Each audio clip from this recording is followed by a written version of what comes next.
पण पतीची सेवा करणं आपलं आद्य कर्तव्य आहे. महिला मंडळ एक सांगू, तुम्ही कितीही दिसायला सुंदर असू द्या, किती गोऱ्यापान असू द्या, तुमच्या जीवनामध्ये एक नियम पाळा. तुम्हाला काही नाही करता आलं करू नका, चारित्र्य जपा, स्वतःच्या पतीशी लॉयल राहायला शिका, एकनिष्ठ राहायला शिका. जीवनात कशाचीच कमतरता पडणार नाही. क्या बात आहे. पाय लक्ष्मीचे हाती, किती यावे काकुळती. परमात्म्याचे पाय लक्ष्मीच्या हातात आहे आणि म्हणून आपण आपल्या नवऱ्याची सेवा केली पाहिजे. पण तो पती सुद्धा, तो नवरा सुद्धा त्या पात्रतेचा असला पाहिजे. तो जर दररोज पिऊन नाल्यात पडत असेल आणि त्याचे पाय दाबायचे, कुठून काय करायचं सांगा बरं. तोही तितक्या पात्रतेचा असला पाहिजे. भला है बुरा है जैसा भी है, मेरा पति मेरा देवता है.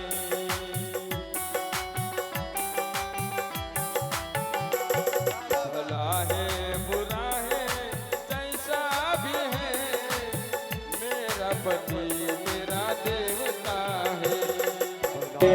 क्या बात है. भला है बुरा है जैसा भी है, मेरा पती मेरा देवता आहे. जीवनामध्ये आपले पती आपल्यासाठी कोण असतो? देव असतो. देवासारखी सेवा करता आली पाहिजे. महिला मंडळ, आपण आपलं आचरण जपलं पाहिजे. पण आपलं असं आहे, पहिलं जर नवऱ्याने सांगितलं तर बाई त्या पद्धतीने वागत होती, बरोबर की नाही? पत्नी त्या पद्धतीने वागत होती. आता बऱ्याच घरांमध्ये बायको नवऱ्याला म्हणते, तुम्हाला काही कळत नाही, म्हणते की नाही? खरं बोलतात, बरं वाटतं मला. खरंच म्हणतात की नाही, तुम्हाला काही कळत नाही. पण ऐका ना, धुंदुली जी होती ना, ती सुद्धा तशीच होती. ती आत्मदेवाला सांगितले, म्हणले तुम्ही जा ना, फळ खायचंच आहे ना, मी खाते ना, तुम्ही जा पुढे तुमच्या कामाला. धुंदुलीने फळ घेतलं, मनामध्ये अनेक प्रकारचे विचार येऊ लागले. धुंदुली विचार करते, हे फळ जर मी खाल्लं तर मला मुलगा होईल, आणि मुलगा जर झाला तर माझं शरीर बिघडेल, माझं चित्त व्यवस्थित राहणार नाही. मुलगा होणं म्हणजे साधी गोष्ट नाहीये.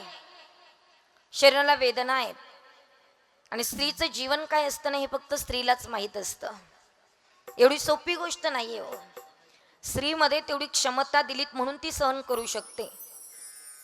पण त्या ठिकाणी विचार केला आणि धुंदुली तिच्या विचारामध्ये दंग आहेत.